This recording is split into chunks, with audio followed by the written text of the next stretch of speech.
I woke up to the sound of heavy machinery grinding against soil, loud, unnatural, way too close. I stepped out onto my back porch barefoot, coffee steaming in my hand, and froze. A yellow excavator was chewing through the earth 6 feet beyond my fence. My fence. Workers in neon vests casually operated like they owned the place. One of them made eye contact, looked away. I yelled over the engine noise. Who gave them permission to dig on my land? No one answered. I threw on boots, stormed around to the front, and that's when I saw her. Karen. White bob cut, beige HOA windbreaker zipped up to her neck, sunglasses reflecting the chaos behind me like it was background noise. She smiled like I was the crazy one. She raised a rolled blueprint and pointed to my backyard. We are improving drainage for the neighborhood. That section belongs to the HOA. I almost laughed. That section was my dad's land. Land I inherited when he passed. I'd mowed it, maintained it, paid taxes on it every single year. But I didn't laugh. I looked her in the eyes and said it straight. You crossed the line. She shrugged. The survey says otherwise. And just like that, she walked away. Like she'd already won. That night, I couldn't sleep. I sat at the kitchen table, scanning documents, pulling out old deeds and plat maps. I found it, the line. The true boundary, clearly marked, notarized, and signed. My fence was exactly where it had always been. But the HOA? They were trying to rewrite the map. The next morning, I stepped outside again. My fence was gone. Just gone. Pulled clean out of the ground. All that remained were broken posts and muddy boot prints. A notice was taped to my back door. Removal of unauthorized structures from common ground. Common ground? I stood there, fists clenched, heart pounding. Then I noticed something worse. The tree. A small maple planted by my dad when I was 12. We dug that hole together. I'd carved our initials in the trunk. It was gone. Nothing left but a ground-level stump and scattered sawdust. I knelt beside it, hand on the splintered base. I didn't cry, but I felt something worse. Cold. Hollow. Later that day, my daughter came running inside, screaming. Our dog was bleeding. She'd taken him out back, and he'd sliced his paw on rebar sticking out of the dirt where the fence used to be. Rusted, sharp, left exposed. I wrapped his paw while she sobbed. I didn't say a word, because something inside me had already snapped. I wasn't just going to fight back.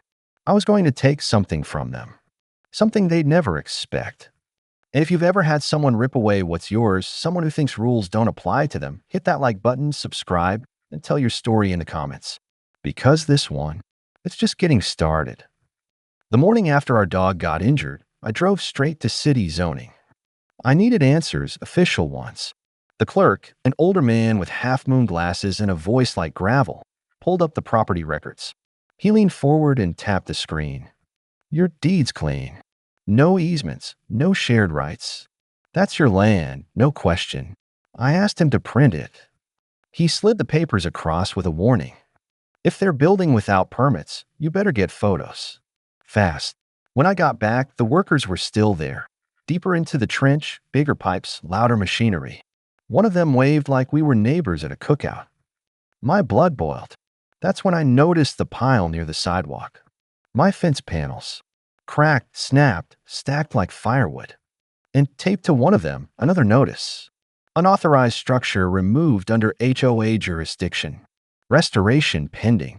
I snapped photos of everything. Dates, faces, plates. Then I went inside and made a call. My friend Ben works in land surveying. Ex-military, straight shooter. He came by that afternoon with tripod, GPS gear, and zero patience for nonsense. He walked the lot with me, flagged every point, and shook his head. They're 10 feet onto your land. This is way past an accident. He pulled out an old folder from his truck, some paperwork he helped me gather years ago when I moved in. Inside it was a map, dusty but legal. Clear as daylight. They've known this line for years. It was marked during the last development round, so it wasn't ignorance. It was arrogance. That night, I walked the edge of the trench alone. My daughter's flashlight barely cut through the fog rolling in from the trees. The rebar that injured our dog was still there, sticking out like a warning. In the silence, I made a promise. I wasn't just going to stop them. I was going to expose them. Next morning, I visited the county records office and requested easement documents filed by the HOA. There was only one, dated 2005. Marked denied. Denied. I felt it click. They had tried this before. They just never got approval. And now, without asking, they'd gone ahead and acted like the law didn't matter. I scanned it, saved it, and sent it to Ben. That afternoon, Karen showed up again. This time with 2 HOA board members. All three stood on the sidewalk like they were inspecting damage from a storm. I stepped out holding the denial letter. Karen glanced at it, then at me. "You're getting emotional. Let's be civil about this." I didn't say a word. I just turned the paper around and pointed to the red stamped word. Denied. Her face didn't flinch. But the man next to her cleared his throat and took a step back. They didn't expect me to dig into the past. They didn't expect me to have proof. But they also didn't know what I was planning next. Because by then, I wasn't just documenting damage. I had my eyes on something far bigger. Their pool deck. And if you're starting to see how deep this goes, don't forget to like this video, subscribe for the full story, and drop a comment if you've ever had to fight for what's yours. Because when people dig without asking, sometimes they hit something they can't bury. The air felt colder that week, even under the sun. I stopped calling it my backyard. It didn't feel like mine anymore. It felt violated. Every time I looked out the window, the trench was deeper, the noise louder, the workers more comfortable. Like they knew nothing could stop them. But they were wrong. Ben came back with a certified property boundary report. I filed it with the city clerk. Then I requested a temporary injunction on all construction across my property line. The clerk raised his eyebrows when he saw the evidence, then nodded slowly. "You're not the first they've pushed. But you might be the first who pushed back like this." That same day, I drove to the county archives. I had a feeling. My dad wasn't the type to leave anything to chance. He always kept copies of everything. And buried deep in a manila folder tied with string, I found it. A handwritten note, dated 15 years ago. Refused HOA easement. Keep the land clear. Do not sign without legal review. Dad, it hit harder than I expected. This wasn't just about my land. This was a warning from the past. I stood outside their pool gates that afternoon. The HOA's pride. Blue tile, perfectly trimmed hedges, white pool chairs lined like parade soldiers. I leaned against the metal fence, watching. Families laughed. Kids splashed. But none of them knew they were sitting on borrowed ground. I remembered something Ben said: if their construction touches your deeded land, anything built across that line is legally contestable. That pool deck? The west side hung right over the disputed zone. 6 feet of concrete patio sitting on my side of the line. I pulled out the surveyor map and matched it to Google Earth. It lined up perfectly. They hadn't just taken dirt. They poured concrete over my rights. The next morning, I filed an encroachment claim with the county. Ben co-signed as a registered land surveyor. The woman at the counter took one look at the photos and said 5 words I'll never forget. "This might actually work." Within 48 hours, I received a notice confirming a site inspection. I was told to be present. I cleared my schedule. But Karen beat me to it. The morning of the inspection, I stepped outside to find her standing at the trench again. Same sunglasses. Same smug expression. But this time, her arms were crossed. "You're making this personal," she said. I looked her straight in the eye. "You made it personal when you dug up my father's tree." Her smile faltered. The inspector showed up 10 minutes later. Neutral jacket, clipboard, camera. He asked questions, measured distances, took pictures. He didn't say much. But when he stepped onto the pool deck and looked at the edge where it overlapped my lot, he stopped and scribbled something in bold red ink. Karen watched from a distance. I could feel her nerves, even behind those sunglasses. That night, a printed letter arrived at my door. Formal acknowledgement of encroachment claim. Temporary cease-use order in effect for contested area. Awaiting final ruling. The pool deck was shut down. And if you think that was the end, it wasn't. Because shutting down their pride wasn't enough. I wanted accountability. I wanted justice. And if you've ever stood alone against people who thought they were too big to fall, hit that like button, subscribe for what's coming next, and tell me in the comments how you take your land back.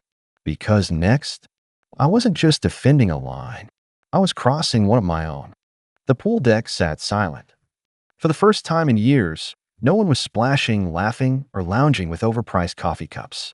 A red caution ribbon crossed the entry gate like a scar. The HOA sent out a notice calling it temporary maintenance, but everyone knew the truth. They'd been caught. I wasn't done. I spent the next 2 days walking the boundary line with a drone overhead, filming everything: trench, rebar, destroyed fence, even the spot where my dad's tree once stood. Every time I looked into that camera, I felt it again. This wasn't revenge. This was defense. I edited the footage, laid out the documents, and uploaded the video to a small local land rights forum. Within hours, it started picking up speed. Then the emails came. Other homeowners, other victims. Same HOA, same methods. One email stood out. A man named Victor, former board member. He said they forced him out after he refused to approve aggressive land use plans. He offered to meet. We sat in the corner booth of a quiet diner. Victor slid a folder across the table. Inside, internal memos, vote logs, and a printed email chain. Karen's name was all over it. This wasn't an accident, Victor said. They've been trying to push your line for years. You just wouldn't sell. My hands shook. One of the memos listed my address and the phrase target for passive acquisition. They never asked, because they never intended to.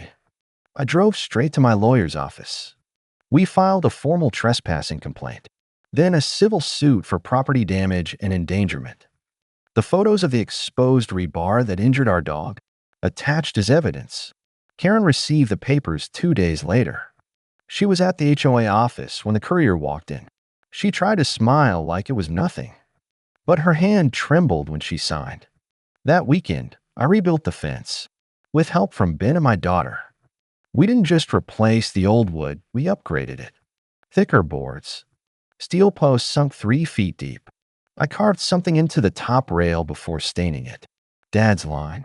Not theirs. The neighbors watched quietly. No one offered to help. But no one stopped us either. The mood had shifted. The next morning, I got a knock at the door. A quiet man in a suit. He handed me a letter from the HOA's legal team. It was short. Your encroachment claim is under appeal. We request a mutual resolution before this escalates. I folded the paper and tossed it on the table because I wasn't negotiating anymore. That afternoon, I made my move. I filed a motion with the county to repossess any structure built illegally across my deeded property. And I wasn't vague. I named it the west wing of the HOA's community pool deck. If they thought a fence was personal, they hadn't seen anything yet. And if you've ever reached that point where they ignored your voice, trampled your name, and erased your history, don't just stand there. Hit like, subscribe, and comment below. Because some lines you don't erase. You reinforce them. With steel and stone. The motion was filed. Official. Legal. Undeniable. I had put the HOA's prized pool deck on notice. The very concrete they stood on could now be stripped from their control. I waited. And then the backlash came. Karen knocked on my door herself. This time without sunglasses, without backup, without the smug tilt in her chin. Her voice was quiet, almost rehearsed. You're creating division, she said. No one wants this to escalate, but it already had. You escalated it the moment you sent people to tear down my fence, I told her. She glanced at the driveway where the new steel post stood, then at the surveyor stakes still planted like flags in the ground. Her eyes lingered on the one closest to the pool deck. I didn't know it went this far, she whispered. That was her tell. She knew. She had always known. The next week was a war of letters. HOA lawyers filed counterclaims. They called it a misunderstanding. Said the deck only marginally overlapped the property line. But Ben's drone footage said otherwise. The city survey said otherwise. And the law, cold, precise, impartial, said otherwise. I doubled down. Filed for injunctive relief. If the appeal failed, I would have the legal right to dismantle the portion of their pool deck on my property. Not just fence it off. Remove it. And the city, now under pressure from local media who'd picked up the story, fast-tracked the hearing. It was set for Friday. The night before, I stood at the edge of my property, floodlights casting sharp shadows across the grass. My daughter stood beside me, arms crossed. "You think they'll show up?" she asked. "They won't have a choice." Friday morning. City Hall. Room 304. Karen sat at the front with her legal team. I sat beside Ben and my attorney. The judge, a stern man with a reputation for fairness, entered without ceremony. He reviewed the files, nodded once, and said something that echoed like thunder. "This case is clear. The HOA knowingly built on private land without permission or permit. The claim for removal stands." Karen didn't move, but her lawyer leaned over and started whispering urgently. The judge raised a hand. "You may request a grace period for voluntary deconstruction. 30 days. My attorney looked at me. I shook my head. No. They didn't ask for grace when they dug. The order was signed. They had 14 days to remove the deck section, or I could take it down myself at their expense. I walked out into the sunlight, head high. I wasn't just defending my land anymore. I was reclaiming history. And if you've ever been outnumbered, underestimated, or pushed beyond reason, hit that like button, subscribe for the final twist, and drop a comment telling me your story. Because the next time Karen looked out at her beloved pool, it wasn't going to be there. Day 12. The HOA tried to stall.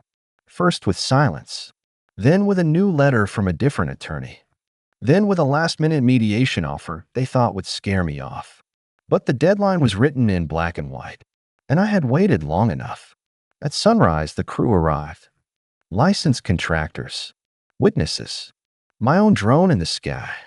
We started at the edge of the line, where the red survey stake marked my right to reclaim what was taken. The jackhammers roared like thunder. Concrete cracked open like brittle ice. By noon, the entire western deck was gone. Not fenced, not roped off, gone. Karen showed up just as we loaded the rubble onto the trucks. Her hair was wind-blown, her eyes sunken. For the first time, she didn't say a word. She just stood there, watching what was once hers return to dust. It didn't end with the deck. The county fined the HOA for unauthorized excavation, improper permits, and encroachment. The total, 6 figures. Their reserve fund took a direct hit. Dues went up. Board members resigned. At the next community meeting, the room was half empty, the trust shattered. I didn't celebrate. I just walked my land again. Quiet, calm, restored. That's when I noticed something I'd forgotten about. A small metal marker buried under a tree root they'd unearthed. I dug it out. It was rusted, but still legible. My father's initials. The original corner marker from 30 years ago. It had survived. So had I. Weeks passed. The pool deck was rebuilt, smaller now, within legal bounds. Cold, plain. No more overreach. No more empire. Karen resigned from the board soon after. Her replacement was younger. Fair. She came by once, holding a pie, offering an apology I never asked for.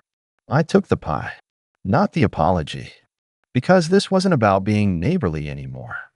It was about remembering that silence is the soil where power grows unchecked. And when someone starts digging into your life without permission, you don't ask nicely. You dig back, with every right the law gives you.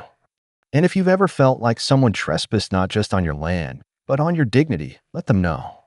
Hit that like button, subscribe to this channel, and comment below with one thing you'd never let anyone take from you. Because this isn't just a story about land. It's a story about drawing a line and holding it no matter what.